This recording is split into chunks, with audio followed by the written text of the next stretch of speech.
Thank you for joining us today for our educational series in bioprocessing.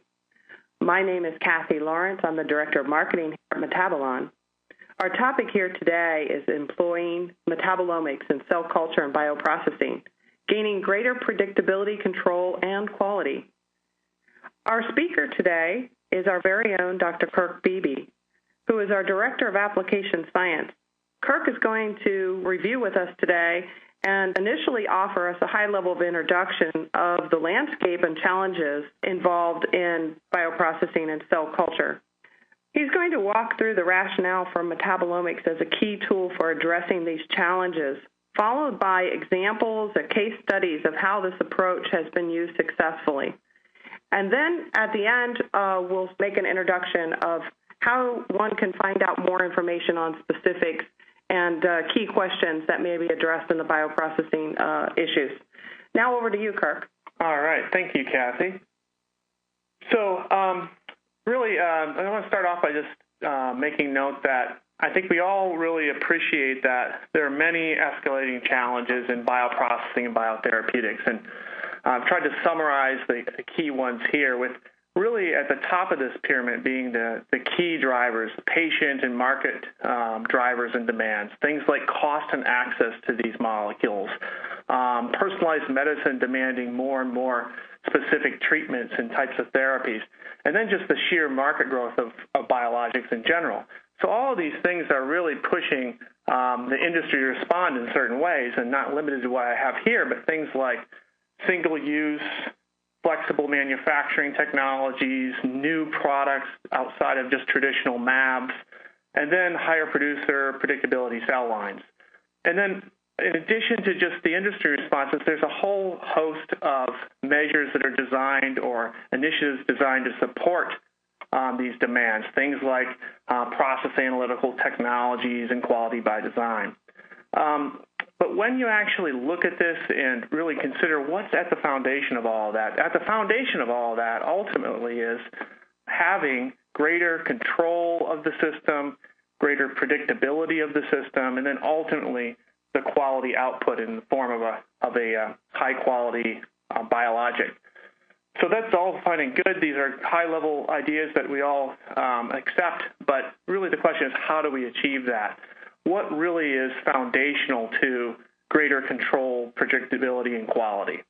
And if we kind of zoom in a little bit and think about it at a very high level, it really fundamentally is having greater knowledge and then the biomarkers that can allow for the assessment of a particular system. So deep knowledge of the system and the biomarkers that can give you the readout of the system. And it's really, these are the foundational elements. And it's particularly challenging in bioprocessing because what you have is a very complex mammalian or microbial system that's essentially a living entity in a bioreactor. And I think we all admit, at least to some degree, that we're dealing with a black box here where there are a series of inputs that ultimately conspire together to produce a particular output, hopefully a high-quality product in a vial. And really, if we be more specific, it's knowledge and biomarkers that are going to help us to deconstruct this black box. So if we think a little bit more about, well, what are the components of this black box, the major drivers, it really comes down to thinking really about the most variable component, the most complex component of the cell. And the main drivers really are the genetics, the environment or bioreactor, and then what we're feeding it, the nutrition or the media. Those are the elements that ultimately construct the phenotype, which through a series of events ultimately leads to the ultimate desired output. And there's really no established tool that can diagnostically account for all of this. And that's really, there are a lot of gaps in being able to piece this together, ultimately to have that control, predictability, and quality we're all looking for. Now, one thing that does offer the potential to fill this gap are metabolites. And that's because, in fact, they actually are the direct readouts of the genetics. So they're basically a component of the central dogma, and they help construct the phenotype. But also, if the phenotype is driven by environmental changes in the bioreactor or the nutrition, what we're feeding it, they're actually a diagnostic readout of this as well. So in essence, metabolites can function as this key diagnostic tool for controlling in understanding and diagnosing certain features in a cell culture system. So then the next question really is, well, how best to leverage this data stream of metabolites? How best can we capture the information in metabolites? And really that's found in a process known as metabolomics. And in the upper right, you just see a wall chart of biochemistry. Down below, all the key pathways of biochemistry that can be surveyed by this type of approach.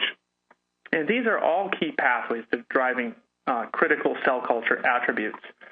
In essence, metabolomics is a tool that in any single sample, like a cell pellet or media, you're able to survey several hundred metabolites across all these classes in one single shot. But one last thing I should note about as we walk through this about metabolomics is that it's really not a singular process. In order to do it and do it effectively, it actually involves several different integrated features. It's not just about capturing data on the second panel here, which is what a lot of people focus on. There's a huge element of being able to process and QC that data involved as well, the third panel in. And then in between just that process of capturing and processing the data, there's a lot of expertise required in terms of how do we design and set up a study to best achieve success. And then ultimately, when all of that is done and you have a successful study and a successful data set, how do we actually interpret the data? Well, how do we make sense of it and move forward in an actionable way? So this whole process collectively is really a functional metabolomics process, and it's really the way that can most effectively leverage this key data stream of metabolites. So it's really this functional metabolomics process ultimately that can become this key data stream to help to elucidate the effects of the genes, the environment, and the nutrition to ultimately produce this high-quality product in a vial. And the last thing I really want to say here is that ultimately this concept here of using metabolites is not new at all. It's actually a very old idea in the bioprocessing field because we're routinely monitoring metabolites on a daily basis to understand the basic phenotypic features of the cell, whether it's ammonia or lactate. These are routinely used, but we're just not measuring that many of them, and it's not really surveying the entire biological space. The idea with metabolomics is that we can just extend this dramatically. We can, instead of looking at maybe 10 metabolites, we can look at several hundred to 1,000 metabolites in one sample. Pick up those key signatures that ultimately can extend out into that phenotypic space so that you can, again, have greater control, predictability, and quality. The last section here I'm going to go through is really outcomes of this approach, this functional metabolomics approach. And at a very high level, it's been an approach that really the last few years has been quite successful in both industry and academia across a number of different research areas. But looking more specifically into the bioprocessing area, there are several key outcomes and avenues that have been pursued, specifically with what I've pointed to in the first slide, control, predictability, and quality.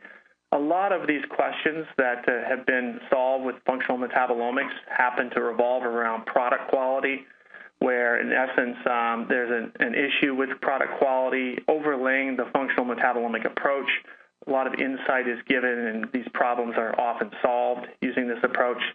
The other area really goes back to control, whether it's a system where you're trying to improve productivity or understand the basis of variable lactate production. Using this functional metabolomics approach, these type of issues can be resolved. And then finally, there's the last part, which is really more looking at predictability, where the technology is being used to predict or find biomarkers for certain events of interest, like whether something will scale well from a shake flask to a bioreactor, or even things as advanced as finding new markers that can go into dynamic feeding algorithms.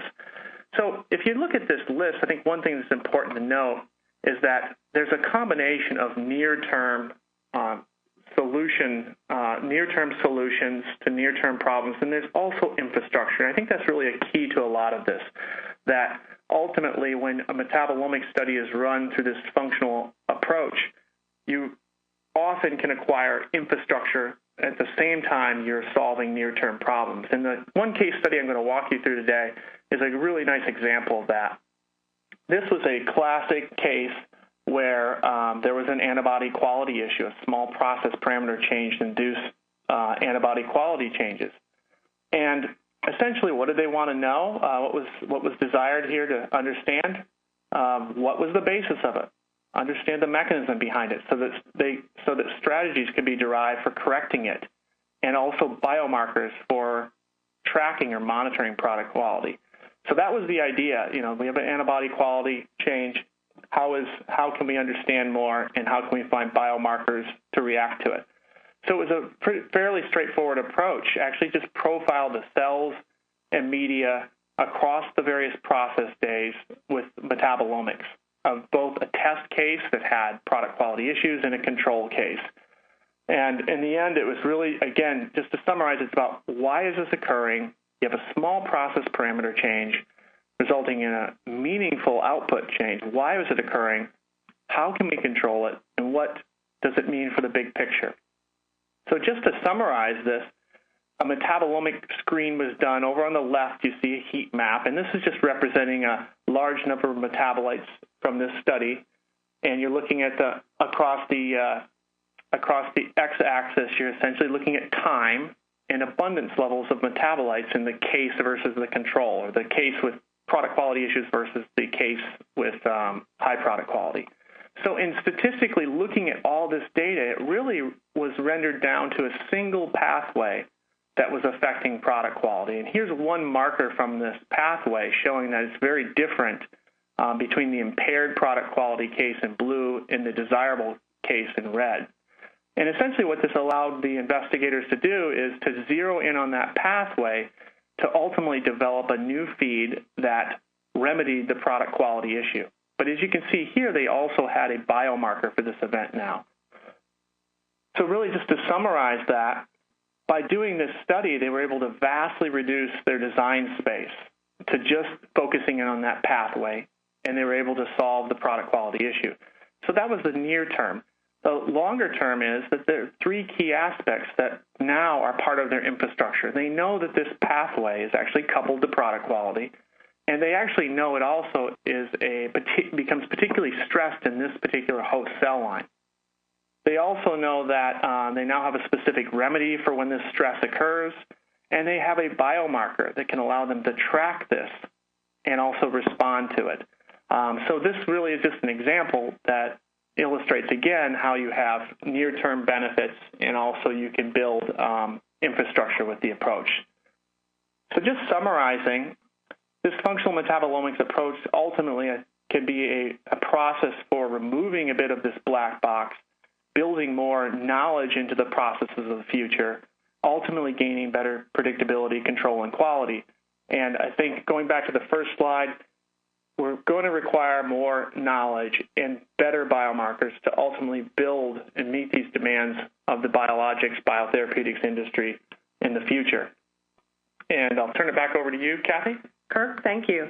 Audience, thank you as well for listening today. At Metabolon, we have extensive experience in bioprocessing. We routinely collaborate to conduct bioprocessing studies by combining high-throughput functional metabolomics with expert scientific guidance to enable biomarker discovery.